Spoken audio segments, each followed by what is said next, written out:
السلام علیکم ورحمۃ اللہ۔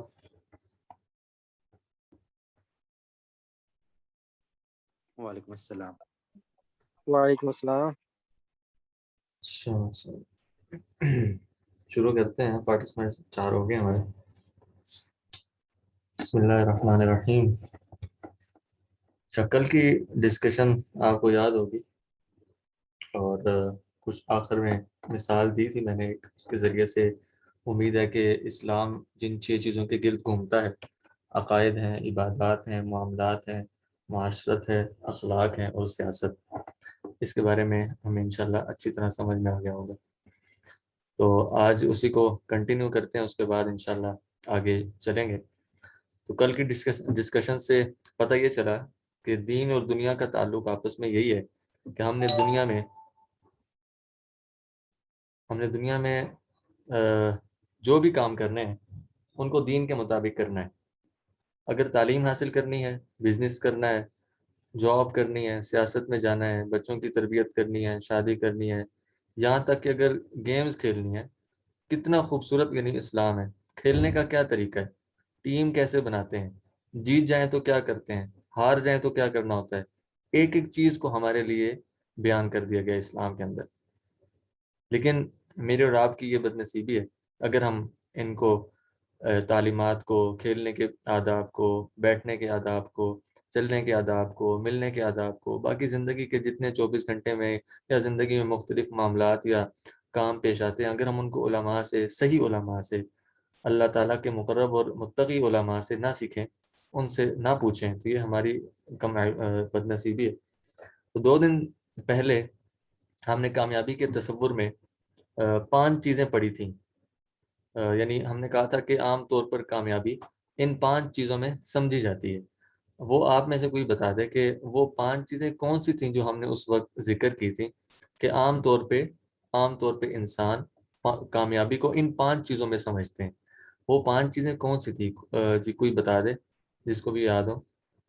یاد تو سب کو ہوں گی، کوئی ایک بتا دے۔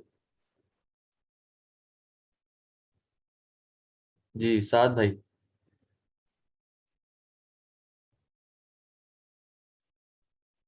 محمد حمزہ آپ بتا دیں۔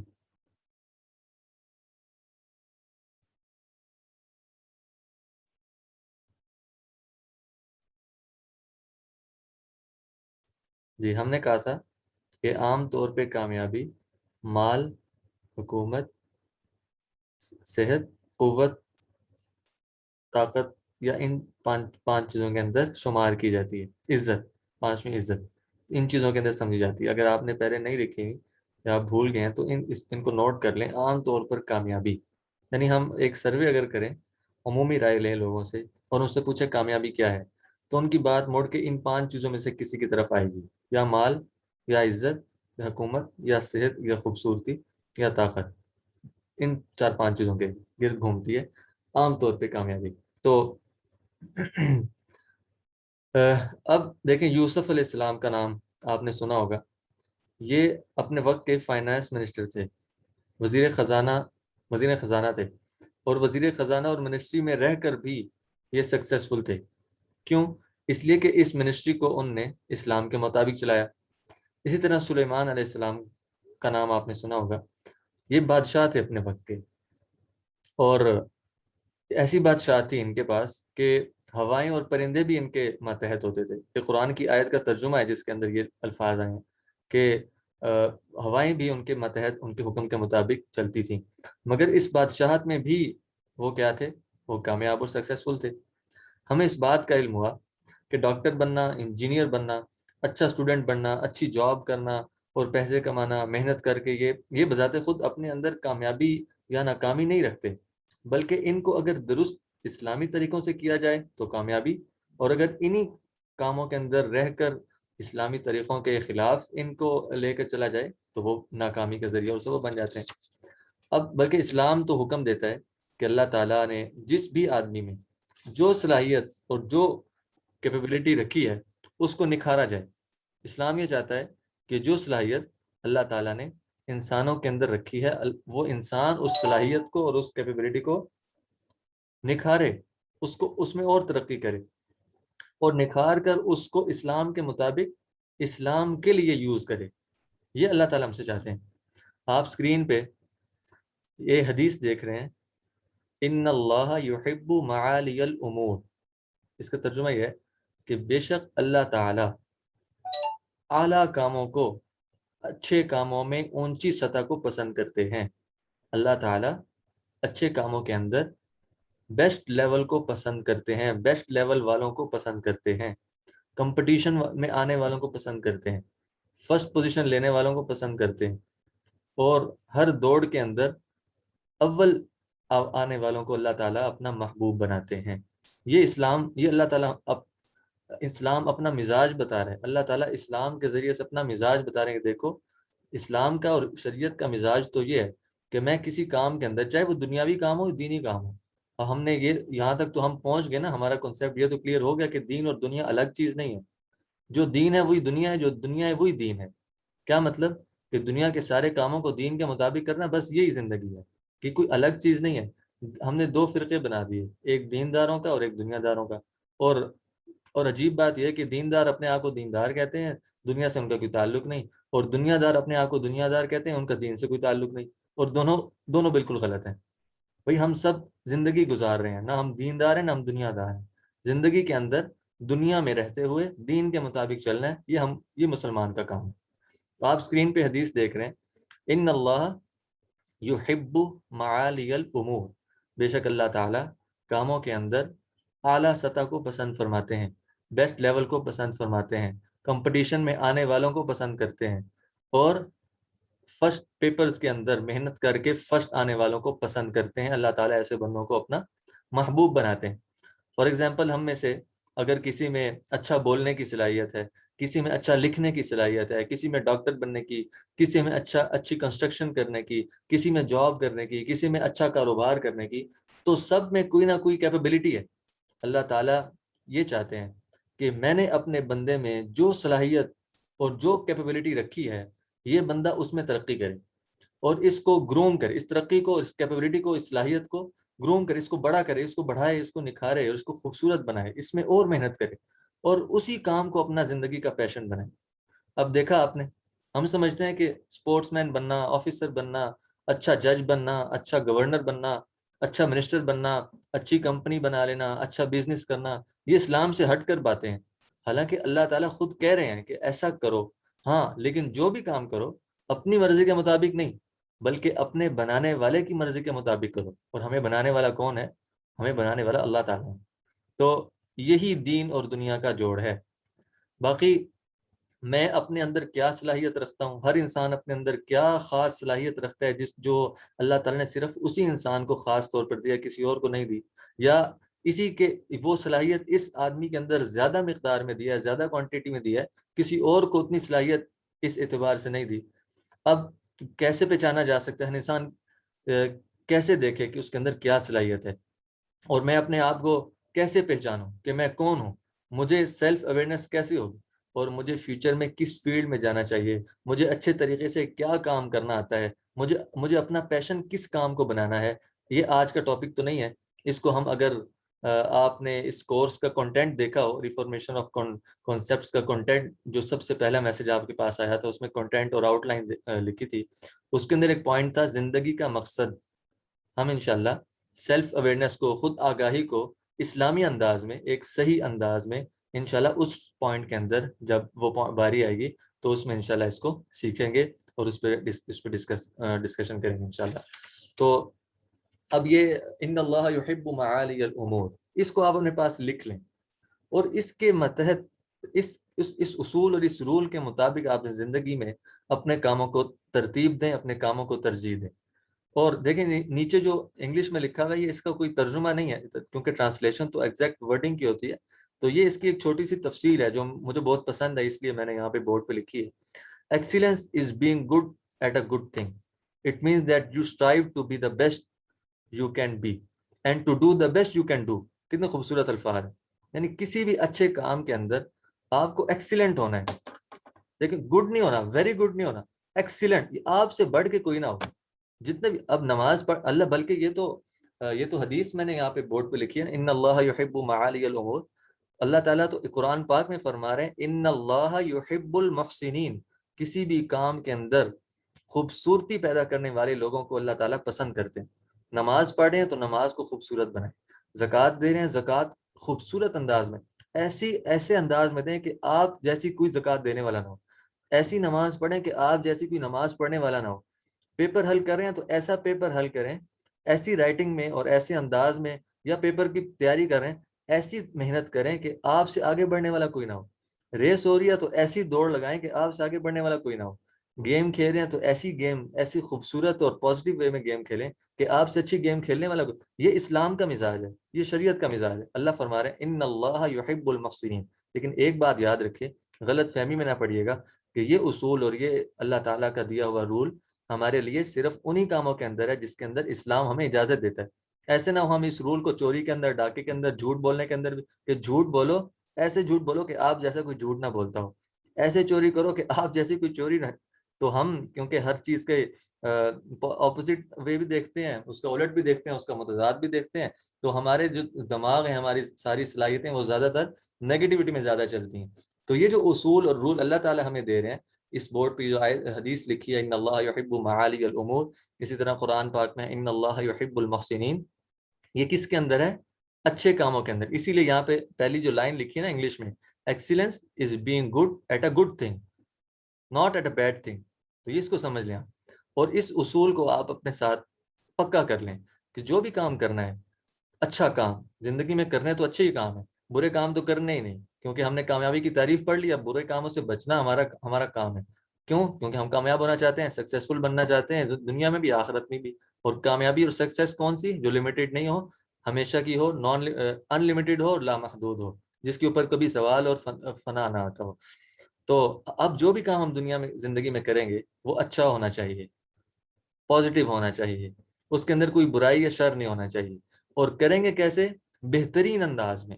یہی شریعت کا حکم ہے اور اللہ تعالیٰ ایسے بندوں کو پسند کرتے ہیں. آپ دیکھیں، غور کریں کتنا زبردست اور کتنا بیسٹ اسلام ہے ہمارا مذہب، جس کے اندر اللہ تعالیٰ ہمیں اس بات کا حکم دے رہے ہیں کہ بھی نیچے نیچے نہ رہو، کمپٹیشن سے نہ ڈرو، مقابلے سے نہ ڈرو، بیچ میں آؤ، میدان میں آؤ، لڑو، لڑائی کرو، آگے بڑھو. اللہ ایسے بندوں کو پسند کرتے ہیں. خیر، یہ ہمارا ٹاپک یہ کل کا تھا، الحمدللہ یہ کمپلیٹ ہو گیا. اس کا عنوان اور ہیڈنگ کیا تھی؟ دین اور دنیا کا جوڑ، the union of the religion and the world. تو آج کا ٹاپک آپ دیکھ لیں. آج کا ٹاپک ہے دین کیا ہے. آپ کو یاد ہوگا ہمارے 2 آبجیکشنز نکلے تھے. پہلا آبجیکشن تھا کامیابی کس کو کہتے ہیں اور غیر مسلم کامیاب کیوں ہیں. تو اس میں سے پھر ایک اور آبجیکشن نکلا، ایک اور کنفیوژن نکلی، ایک اور اشکال اور اعتراض نکلا، ایک اور سوال نکلا. وہ یہ کہ جو ہم نے کامیابی کی تعریف کی تھی اس سے تو یہ پتہ چلتا ہے کہ اس کا تعلق صرف دین سے ہے یا جنت سے ہے اور دنیا سے اس کا کوئی تعلق نہیں. تو اس کو بھی ہم نے حل کر لیا الحمدللہ. کل بھی اس میں بات ہوئی اور آج بھی اس پہ بات ہوئی ہے. تو آج ہمارا جو آبجیکشن تھا نیا وہ یہ ہے، آپ اسکرین پہ دیکھ لیجئے کہ ہم دین پر کیسے عمل کریں، ہم دین کس سے سیکھیں، حق پر کون ہے، حق دین کون سا ہے، دین میں اختلاف کیوں ہے، اور کوئی کچھ کہتا ہے کوئی کچھ کہتا ہے، ہمیں کس کی سننی چاہیے، اور ہم تو خود تو دین کی سمجھ نہیں رکھتے، اب ہم کس سے سیکھیں. تو یہ چند سوالات عام طور پر بہت زیادہ کیے جاتے ہیں. بہت بہترین، اللہ کی توفیق سے انشاءاللہ آپ کو اس کا حل دوں گا. آپ اس کو یاد رکھیے گا، اپنے پاس لکھیے گا. لیکن اس سے پہلے ہم کچھ پس منظر میں جاتے ہیں اس بات کی، تاکہ جب اس بات کو پیچھے سے سمجھتے ہوئے آئیں گے تو ان تمام سوالات کو حل کرنا یا ان آبجیکشنز کو، کنفیوژنز کو ختم کرنا ہمارے لیے آسان ہو جائے گا. اچھا، اس سے پہلے یہ کہ یہ کنفیوژنز اور یہ سوالات نکلے کہاں سے تھے. آپ کو یاد ہوگا کہ ہم نے ایک تعریف کی تھی فطرت کی ہم نے تعریف کی تھی کہ انسان، فطرت کہتے ہیں کامیابی کے اصولوں کو، ٹھیک ہے. اور اس پہ ہم چلتے چلتے آخری رزلٹ پر پہنچے تھے اور رزلٹ میں لکھا تھا کہ اسلام انسانی فطرت کا سب سے بڑا تقاضا یہ ہے کہ وہ اپنی روح کو غذا پوری کی پوری ادا کرے. اور روح کی غذا کیا ہے؟ روح کی غذا وحی ہے، روح کی غذا دین ہے، روح کی غذا قرآن اور سنت ہے. جب ہم یہ کہتے ہیں کہ روح کی غذا دین ہے تو اس سے پھر سوال پیدا ہوتا ہے کہ ہم دین ہے کیا اور دین میں اختلاف کیوں ہے. اب دین پہ جب ہم چلنا، اچھا دین کا پتہ لگ گیا، پھر آگے دین. تو یہ ان کو انشاءاللہ ہم آج حل کریں گے. تو سوال یہ ہے کہ دین کیا ہے.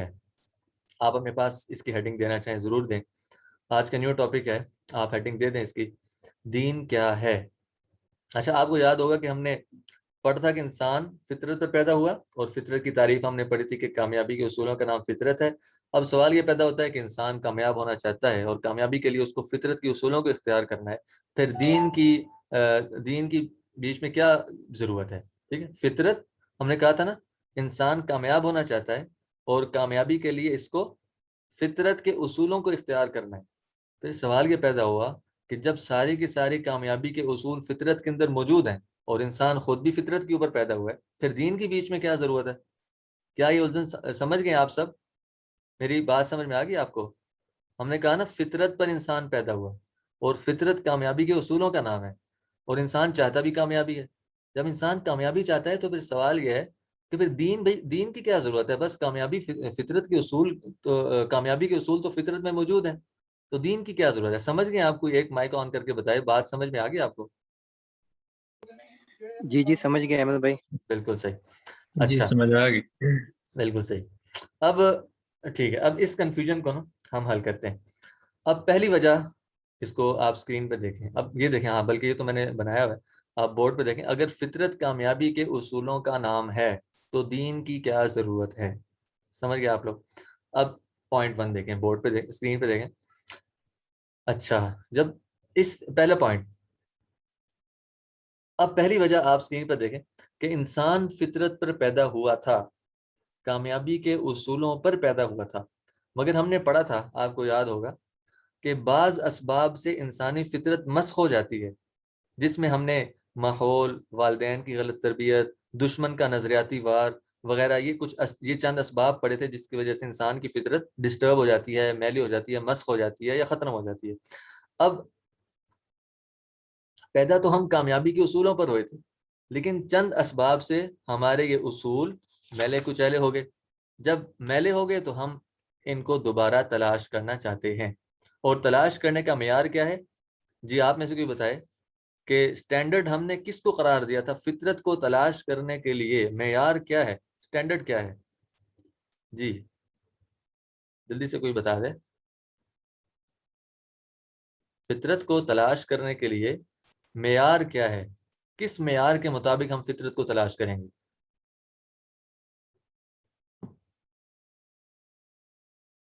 جی ابتسام بھائی, آپ سن رہے ہیں؟ جی میں سن رہا ہوں. ہاں, تو ہم نے یہ پڑھا تھا کہ فطرت کے اصولوں کو تلاش کرنے کے لیے ہمارے پاس جو سٹینڈرڈ اور معیار ہے وہ دین ہے, وہ وحی ہے. ہم نے 3 اسباب پڑھے تھے کسی بھی چیز کا علم حاصل کرنے کے لیے: حواس خمسہ, جی وہی جی جی, اور عقل, تیسرا تھا عقل, اور عقل. بالکل صحیح, ٹھیک ہے, بالکل صحیح. لیکن ان تینوں چیزوں میں سے ہم نے سٹینڈرڈ اور معیار کس کو قرار دیا تھا؟ وحی کو قرار دیا تھا, دین کو قرار دیا تھا. ٹھیک ہے. اچھا, اب وحی کو اس لیے ہمیں دین کی, وحی کو ہم نے قرار دیا تھا نا, اس لیے. اور وحی کا کہاں سے پتہ چلتا ہے؟ وحی کا مطلب یہی ہے نا کہ دین, وحی کے ذریعے سے ہمارے تک کیا پہنچا ہے؟ دین پہنچا ہے. تو دین کی ضرورت ہے, چاہے ہم فطرت پر ہی پیدا ہوئے ہیں, لیکن ہمیں ضرورت کس بات کی ہے؟ ہمیں دین کی ضرورت ہے. کیوں پیدا؟ یہ پوائنٹ آپ 1 بورڈ پہ دیکھیں. اس لیے کہ کچھ اسباب سے انسانی فطرت میلی ہو جاتی ہے. جب میری اور آپ کی فطرت ماحول کی وجہ سے, یا غلط تربیت کی وجہ سے, یا دشمنوں کے نظریاتی وار کی وجہ سے, یا عدم رہنمائی کی وجہ سے ہماری فطرت مسخ ہو گئی, میلی ہو گئی, ڈسٹرب ہو گئی, تو گویا کہ وہ اصول جو کامیابی کے تھے ہمارے اندر موجود تھے وہ ختم ہو گئے. جب وہ ختم ہو گئے تو ہمیں کس کی ضرورت ہے؟ اس سٹینڈرڈ کی ضرورت ہے جس کے ذریعے سے ہم اپنی فطرت کے اصولوں پر قائم ہو سکتے ہیں. اور وہ سٹینڈرڈ کیا ہے؟ وہ دین ہے. اسی لیے دین کی ضرورت ہے. تو یہ پہلا پوائنٹ ہے.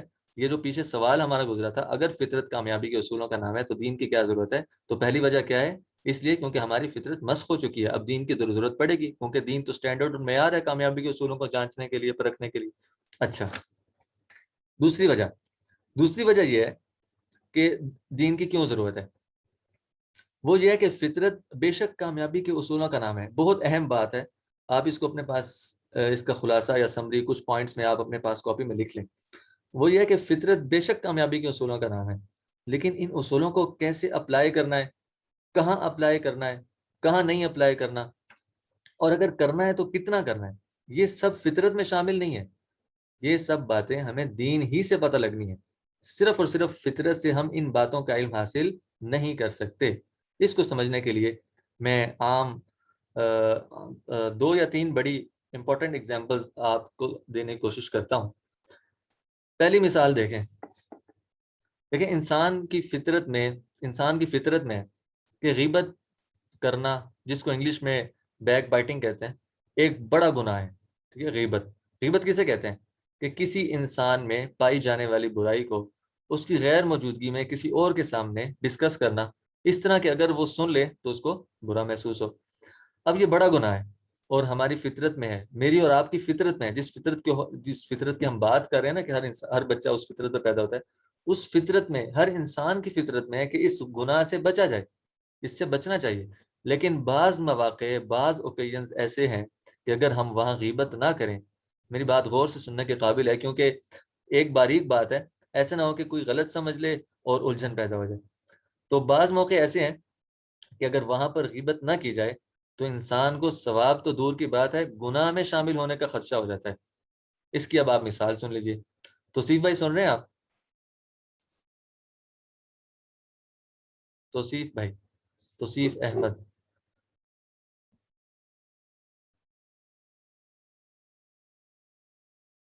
چلے ہم کسی اور کی مثال لیتے ہیں. سن رہا ہوں سن رہے ہیں، ٹھیک ہے. اچھا احمد بھائی سن رہا ہوں. ٹھیک ہے، توصیف بھائی کی مثال لیتے ہیں. اچھا توصیف بھائی گزر رہے تھے. آواز آ رہی ہے آپ کو میری؟ جی ٹھیک ہے، آپ سن رہے ہیں، بالکل صحیح، ہمیں یقین آ گیا. ٹھیک ہے. توصیف بھائی گزر رہے تھے، اپنے گھر سے مسجد جا رہے تھے نماز پڑھنے کے لیے، گھر سے مسجد جا رہے تھے. اچھا راستے میں ان کے نا گھر اور مسجد کے درمیان میں ایک ٹیوب ویل تھا. ٹیوب ویل پر بیٹھے ہوئے چند نوجوان باتیں کر رہے تھے. باتیں کیا کر رہے تھے کہ آج وہ رات محلے کے فلاں صاحب کا بائک چرا کر لے جائیں گے. اچھا بائک چوری کریں گے، یہ انہوں نے نا پلان بنایا. اب توصیف بھائی نے یہ سن لیا، جب پاس سے گزر رہے تھے ٹیوب ویل سے، تو انہوں نے ان نوجوانوں کی اس بات کو سن لیا کہ ان کا آج فلاں صاحب کا بائک چرانے کا ارادہ ہے. اچھا اب اگر توصیف یہ سنی ہوئی بات اس ڈر سے کہ غیبت ہو جائے گی، فلاں صاحب جن کا بائک عنقریب چوری ہونا ہے نہیں بتاتے تو یہ گناہ گار ہوں گے. اب ان کی فطرت تو اس بات کا مطالبہ کرتی ہے نا کہ غیبت نہ کی جائے، گناہ ہے. لیکن دین نے آ کر ان کو بتایا کہ بھائی یہاں غیبت کرنا گناہ نہیں ہے، غیبت نہ کرنا گناہ ہے. اب یہ تو مثال یہاں ختم ہوگی. اگر آپ اس مثال کو مزید اس کی تفصیل دیکھنا چاہتے ہیں تو اس کی باقی ڈیٹیل آپ دیکھنا چاہیں تو آیت ہے 6 سپارے کی پہلی آیت ہے، قرآن پاک کے 6 سپارے کی پہلی آیت ہے، لا يحب اللہ الجہر بالسوء من القول الا من ظلم. تو خیر یہاں پہ ہماری مثال ختم ہوگی. ہم نے کیا سیکھا کہ انسان کی فطرت میں تو یہ ہے کہ وہ غیبت نہ کرے، لیکن بعض موقعوں پر انسان دین آ کر بتاتا ہے کہ یہاں پہ غیبت کرنی پڑے گی ورنہ گناہ ہوگا، غیبت نہیں کرو گے تو گناہ گار ہو. اسی طرح جھوٹ ہے، اسی طرح اور کئی مواقع ایسے ہیں جہاں پر دین آ کر ہماری رہنمائی کرتے ہیں. حالانکہ فطرت کے اصول ہماری زندگی ادھر موجود ہیں، لیکن دین آ کر رہنمائی کرے گا کہ بھائی اس فطرت کے اصولوں کو کہاں پر اپلائی کرنا ہے، کہاں پر نہیں کرنا، کتنا اپلائی کرنا ہے، کتنا نہیں کرنا، کب کرنا ہے، کب نہیں کرنا. اچھا میرا خیال ہے کہ ایک ہی مثال کافی ہوگی، شاید آپ کو اس مثال سے بات سمجھ میں آ گئی ہوگی کہ دین اور فطرت میں ڈفرنس کیا ہے. ٹھیک ہے. اچھا اب آپ اسکرین پر دیکھیں. فطرت کیا ہے؟ فطرت رولز کا نام ہے. ٹھیک ہے. اچھا دین کیا ہے؟ دین راستے کا نام ہے. اچھا منزل اور ڈیسٹینیشن کیا ہے ہم سب کی؟ ہماری منزل جنت ہے. اس کو آپ مثال سے سمجھیں. اب دیکھیں ایک بندہ ہے، وہ لاہور جانا چاہتا ہے، تو لاہور اس کا کیا ہے؟ لاہور اس کی منزل اور ڈیسٹینیشن ہے. اب اس نے نا جتنے بھی ٹریفک کے رولز ہیں وہ سارے سیکھ لیے ہیں، گاڑی بھی اسے چلانی آتی ہے، لیکن اس کے پاس اگر راستہ نہ ہو تو آپ کو بتائیں کہ وہ صرف ان ٹریفک سائنس کو، ٹریفک رولز کو، گاڑی چلانے کے طریقے کو سیکھ کر بغیر راستے کے لاہور پہنچ سکتا ہے؟ کبھی بھی نہیں پہنچ سکتا. کیوں؟ راستہ ہی نہیں ہے. حالانکہ لاہور پہنچنے کے تمام اصول اس نے سیکھ لیے ہیں، لیکن راستہ نہیں ہے اس کے پاس. اسی طرح اب میں اور آپ پیدا تو فطرت کے اوپر ہوئے تھے، کامیابی کے اصولوں کے اوپر میں اور آپ پیدا ہوئے تھے، لیکن اگر دین نہ ہو، کیونکہ دین راستہ ہے جس راستے کے اوپر ہم نے اس فطرت اور کامیابی کے اصولوں کو اپلائی کرنا ہے، اگر یہ راستہ نہ ہو تو ہم اپنی ڈیسٹینیشن، اپنے مقام، اپنی منزل جو اللہ نے میرے اور آپ کے لیے، مسلمانوں کے لیے بنایا ہے، جنت، وہاں تک نہیں پہنچ سکتے۔ تو یہ دین کی اہمیت ہے۔ پتہ چلا کہ دین وہ راستہ ہے جس پر ہم فطرت کے اصولوں کو اپلائی کریں گے اور ہماری منزل جنت ہوگی۔ اچھا، ایک بات اور ہم کلیئر کریں کہ دین اور اسلام میں فرق کیا ہے۔ دین اور اسلام میں فرق کیا ہے؟ دین زندگی گزارنے کا طریقہ ہے۔ دین کیا ہے؟ زندگی گزارنے کا طریقہ۔ اب اللہ تعالیٰ نے مختلف اوقات میں، یہاں میں تھوڑا سا ہمارا کیونکہ ٹاپک اصل میں یہی ہے نا، دین کیا ہے اور آگے دین پہ عمل کیسے کرنا ہے، دین کس سے سیکھنا ہے، تو میں تھوڑا سا پس منظر بتا رہا ہوں دین کا، اور آپ کو اس سے انشاءاللہ اس پس منظر سے، اس بیک گراؤنڈ سے ہمارے لیے پوائنٹ پہ آنا آسان ہو جائے گا۔ دین زندگی گزارنے کا طریقہ ہے۔ اب اللہ تعالیٰ نے مختلف اوقات میں مختلف قوموں کے لیے، جو ہم سے پہلے گزری ہیں، جنت کا راستہ اور طریقہ جس کو ہم نے دین کا نام دیا ہے نا، تو اللہ تعالیٰ نے الگ الگ راستہ مقرر کیا تھا۔ ہم عام طور پر شریعت کا لفظ سنتے رہتے ہیں، اس کا بھی یہی مطلب ہے، یعنی زندگی گزارنے کا طریقہ۔ اب مثال کے طور پر موسیٰ علیہ السلام کو اللہ تعالیٰ نے دین جو دیا تھا اس کو یہودیت کہتے ہیں۔ اسی طرح عیسیٰ علیہ السلام کو جو دین دیا گیا تھا اس کو عیسائی مذہب کہتے ہیں۔ اب یہ پہلے جتنے بھی دین اللہ تعالیٰ نے بھیجے وہ اس وقت کے اعتبار سے بالکل صحیح اور سچے تھے، اور اللہ اس وقت کے موجود لوگوں سے یہی چاہتے تھے کہ لوگ اسی دین پر چلیں جو اس وقت اللہ تعالیٰ نے بھیجا ہے۔ اور ان پہلی قوموں میں سے جو بھی لوگ اس دین پر چلے ہیں، چاہے اس وقت کا دین عیسائیت ہو یا یہودیت ہو، وہ اللہ کے ہاں کامیاب لوگ تھے۔ لیکن جب اللہ تعالیٰ نے ہمارے پیارے نبی رسول اللہ صلی اللہ علیہ وسلم کو مبعوث فرمایا تو قیامت تک کے لیے صرف ایک ہی دین، ایک ہی کامیابی کا راستہ مقرر کر دیا، اس کا نام ہے اسلام۔ یہ فرق ہے دین اور اسلام۔ دین کیا ہے؟ زندگی گزارنے کا طریقہ، اور وہ طریقے پہلی قوموں کے لیے اللہ تعالیٰ نے اپنی منشا کے مطابق مختلف طریقے اختیار کیے۔ یہودیت بھی ایک طریقہ تھا، عیسائیت بھی ایک طریقہ تھا، یہ دو تو مثالیں ہیں، اور بھی طریقے تھے، یعنی اور بھی دین تھے پہلی قوموں کے لیے۔ اچھا، اسلام کیا ہے؟ اسلام نبی صلی اللہ علیہ وسلم کو وہ دین جو آپ صلی اللہ علیہ وسلم کو دے کر بھیجا گیا، اس کا نام اسلام ہے۔ یعنی اسلام خود بھی ایک دین ہے، زندگی گزارنے کا طریقہ ہے، لیکن یہ پہلی قوموں سے مختلف ہے۔ اور اسلام بذات خود ایک دین ہے، زندگی گزارنے کا طریقہ ہے، اور اس کو اللہ تعالیٰ نے آپ صلی اللہ علیہ وسلم کے ذریعے سے ساری امت کے لیے اس کو مقرر کیا ہے۔ اب آپ صلی اللہ علیہ وسلم کے دنیا میں آنے کے بعد پہلے والے جتنے بھی دین تھے نا، اب وہ اللہ کے ہاں نہ تو مطلوب ہیں، اور نہ اب اللہ چاہتے ہیں کہ کوئی ان پہلے والے دینوں میں سے کسی بھی دین کو اختیار کرے۔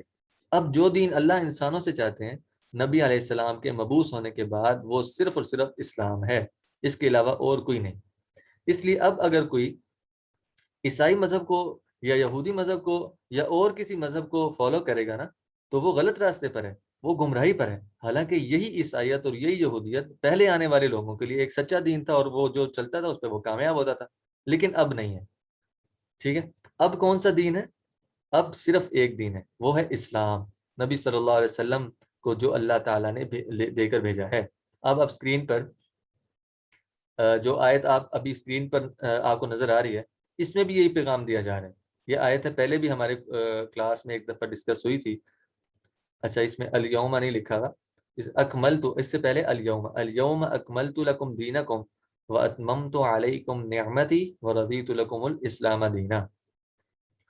آج میں نے تمہارے لیے دین کو کامل کر دیا اور تم پر اپنا انعام بھرپور کر دیا، اور تمہارے لیے اسلام کے دین ہونے پر رضامند ہو گیا۔ دیکھیں کتنے خوبصورت الفاظ ہیں کہ اللہ تعالیٰ کہہ رہے ہیں کہ میں جو تمہارے دین کیا ہے؟ زندگی گزارنے کا طریقہ۔ تو اللہ کہہ رہے ہیں زندگی گزارنے کے طریقوں کو جو مجھے پسند ہے نا، اور جو میں نے تمہارے لیے پسند کیا ہے، وہ اسلام ہے۔ اور کتنے خوبصورت الفاظ ہیں، اللہ تعالیٰ فرما رہے ہیں کہ یہ انعام وَأَتْمَمْتُ عَلَيْكُمْ نِعْمَتِي، میں نے اپنی نعمت تمہارے اوپر تام اور کمال درجے تک پہنچا دی، مکمل کر دی۔ کتنی خوبصورت، یعنی اسلام ایک بہت بڑی نعمت ہے، اللہ تعالیٰ کے اپنے خزانوں میں سے ایک نعمت اللہ تعالیٰ نے مجھے اور آپ کو دی ہے، اسلام کی شکل میں ہر چیز موجود ہے، جیسے ہم نے پہلے اس کلاس کے شروع میں بھی ڈسکس کی۔ تو یہ آج کے ہمارا ٹاپک تھا. 3 منٹ باقی رہتے ہیں. آپ کا بہت شکریہ کہ آپ ہماری اس کلاس میں شریک ہوئے. اس ہفتے کی یہ ہماری آخری کلاس ہے اور آپ کی شرکت کا بہت شکریہ. نئی ڈسکشن کے ساتھ ہم انشاءاللہ فرائیڈے کو اپنی اس کلاس میں شامل ہوں گے. تو یہاں تک ہماری جو ٹاپک اصل میں ہے وہ دین کیا ہے، اور ابھی تک ہم صرف یہاں تک پہنچے ہیں کہ دین اور اسلام میں کیا فرق ہے اور ہمارے لیے کون سا راستہ ہے زندگی گزارنے کے لیے. اور ہمیں پتہ چلا کہ ہمارے لیے جو زندگی گزارنے کا راستہ ہے وہ صرف اور صرف اسلام ہے. تو آگے جو ہم نے پڑھنا ہے نیکسٹ اگلے ہفتے سے فرائیڈے کو جو ہماری کلاس ہوگی اس میں ہم انشاءاللہ یہی پڑھیں گے کہ اسلام ہم تک کیسے پہنچا، کن کن لوگوں کے ذریعے سے ہم تک اسلام پہنچا، اور اسلام میں یہ جو مذاہب ہیں، ہم عام طور پہ مذاہب کی بات کرتے ہیں. یہ امام ابو حنیفہ کا مذہب ہے، امام مالک کا مذہب ہے، امام شافعی رحمۃ اللہ علیہ کا مذہب ہے، امام احمد بن حنبل رحمۃ اللہ علیہ کا مذہب ہے. تو ہم اس کو ان کو ڈسکس کریں گے.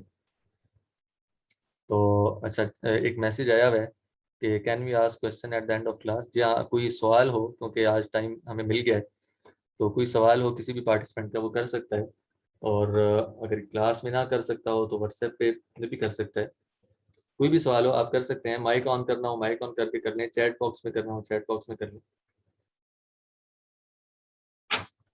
جی معاذ بھائی، ہم نے یہ بات سنی ہے کہ انسان فطرت پہ پیدا ہوتا ہے، جس انسان کی کوئی فطرت ہوتی ہے وہ بدلتی نہیں ہے. تو آپ نے یہ بات بتائی کہ فطرت میلی ہو جاتی ہے، اس کا کیا مطلب ہوا؟ جی ہاں، اس کو اصل میں ہم جی ہاں بہت اچھا سوال ہے. جی ہم اس کو شروع کی کلاسز میں ڈسکس کر چکے ہیں، اور بلکہ میرا تو دل یہی چاہتا ہے کہ ان جو ہمارے پرانے پارٹیسپینٹس ہیں کلاس میں جو کورس میں شروع سے شریک ہو رہے ہیں ان میں سے کوئی جواب دیتا تو بہت اچھا ہوتا اور مجھے بھی خوشی ہوتی. تو اس کا مختصر جواب یہی ہے کہ انسان فطرت پر پیدا ہوا تھا اور اس کی فطرت بالکل صحیح سالم تھی. لیکن وہ فطرت، ہم جو کہتے ہیں نا فطرت بدلتی نہیں ہے، فطرت اصل فطرت ہماری وہی ہے، وہ کبھی چینج نہیں ہوتی. لیکن اس کے اوپر ایک ماحول کا یا غلط تربیت کا یا غلط رہنمائی کا یا دشمن کا ہمارے ساتھ نظریاتی وار کھیلنے کی وجہ سے اس کے اوپر ایک چادر آ جاتی ہے، اس کے اوپر ایک مٹی چڑھ جاتی ہے، اس کی ڈسٹنگ کی ضرورت ہوتی ہے. اسی وجہ سے ہم کہتے ہیں نا، جب ابھی مثال یہ جو ہم نے مثال لی ہے لاہور والی، اچھا اب ایک بندہ جا رہا ہے لاہور، اس نے فطرت کے تمام ٹریفک کے تمام رولز کو سیکھا ہوا ہے، ٹریفک کے سائنس کو بھی سیکھا ہوا ہے، گاڑی چلانے کے طریقوں کو. آج راستے میں جا رہا ہوگا تو جہاں پہ اسپیڈ بریکر آئے گا مثال کے طور، تو اب اگر اسے نہیں پتا کہ اسپیڈ بریکر ہے یہاں پر، تو وہ کیا کرے گا؟ اس کی گاڑی کیا کرے گی؟ جمپ کرے گی. اچھا اگلے اسپیڈ بریکر پہ کیا آئے گا؟ اگلے اسپیڈ بریکر وہ بالکل آہستہ کر لے گا گاڑی. اچھا جب یہاں پہ آہستہ کرے گا تو فوراً اس کا دل اور دماغ آپس میں ایک میسج بھیجیں گے کہ ہاں ہاں ہاں یہی اصول تم نے سیکھا تھا، یہی وہ اصول ہے جو تم نے گاڑی چلانے کے لیے سیکھا تھا. تو اسی طرح جب ہم یہ کہتے ہیں نا کہ فطرت انسان کی تبدیل نہیں ہوتی، اس کا یہ مطلب ہے کہ اصل فطرت جس کے اوپر وہ پیدا ہوا تھا وہ اس کے اندر شروع سے موجود تھی، لیکن اس کے اوپر جب مٹی آ گئی، اس کو جب ڈسٹنگ کرنے کی ضرورت پڑی، اس کے اوپر ماحول کا ایک برا اثر اور رنگ پڑا، تو پھر وہ تبدیل تو نہیں ہوئی لیکن وہ میلی ہوگی، ڈسٹرب ہوگی. اب جب دین کے ساتھ اس فطرت کو ملا دیا جائے گا، اس فطرت کو جب دین کے مطابق کیا جائے گا، ان فطرت کے اصولوں کو دین کے راستے کے اوپر اپلائی کیا جائے گا، تو فوراً اس کا دل اور دماغ بولے گا کہ ہاں ہاں اسی فطرت پر تم پیدا ہوئے تھے، یہی وہ راستہ ہے جس کے اوپر تم نے آنا تھا، لیکن تمہاری فطرت کے اصول ڈسٹرب ہو گئے تھے، میلے ہو گئے تھے اور مسخ ہو گئے تھے. امید ہے آپ کو سمجھ آ گئی ہوگی بات کہ انسان کی فطرت تبدیل نہیں ہوتی، اس کے اوپر مٹی چڑھ جاتی ہے اور اس کو اس کی ڈسٹنگ کی ضرورت ہوتی ہے، اس کی صفائی کی ضرورت ہوتی ہے. اسی لیے اس کا آسان اس کا ایک اور جواب یہ بھی ہے کہ ہم قرآن پاک کی آیت ہے نا الستو بربکم، الستو بربکم، جس کے اندر اللہ تعالیٰ نے ایک عہد لیا تھا تمام روحوں سے، تمام انسانوں کے روحوں سے. اللہ تعالیٰ نے یہ وعدہ لیا تھا کہ کیا میں ہی تمہارا رب نہیں ہوں؟ پیدا کرنے سے پہلے اللہ تعالیٰ نے یہ عہد لیا تھا الستو بربکم کہ میں تمہارا رب نہیں. تمام روحوں نے، یعنی اب دنیا کے اندر چاہے وہ کافر ہے یا مسلمان ہے، یہودی ہے، عیسائی ہے، بدھسٹ ہے، جو جس مذہب پہ بھی وہ قائم ہے، چاہے اللہ کو مانتا. آج تو دہریہ آ گیا نا، اللہ کا انکار کرتے ہیں کہ خدا ہے ہی نہیں، خالق ہی کوئی نہیں، خود ہی سب کچھ وجود میں. تو ان لوگوں نے بھی اقرار کیا تھا اس وقت کہ ہاں اللہ تعالیٰ آپ ہی ہمارے رب ہیں. اب یہ فطرت ہر انسان کی فطرت میں یہ شامل ہے کہ اللہ اس کا رب ہے، لیکن کیا ہوا جب دنیا میں آیا فَأَبَوَاهُ يُهَوِّدَانِهِ أَوْ يُنَصِّرَانِهِ أَوْ يُمَجِّسَانِهِ. یہ حدیث بھی ہماری کورس میں پہلے ہفتے کی کلاسز میں گزر چکی ہے کہ اس کے والدین اس کو یا یہودی بنا دیتے ہیں یا مجوسی. تو یہ بھی ماحول کا اثر ہے نا کہ اگر والدین اس کی غلط تربیت یا غلط مذہب کی طرف اس کی رہنمائی کرتے ہیں. تو اب جب وہ مرے گا تو مرنے کے بعد بھی وہ اللہ تعالیٰ کی اس وحدانیت کا اقرار دوبارہ کرے گا کہ ہاں اللہ میں نے جو وعدہ پہلے کیا تھا وہ واقعی میں ٹھیک تھا, دنیا میں اس وعدے کو بھول گیا, آج میں دوبارہ آپ کی وحدانیت کا اقرار کرتا ہوں, لیکن اب اس کے پاس دنیا میں واپس جانے کا راستہ نہیں ہوگا.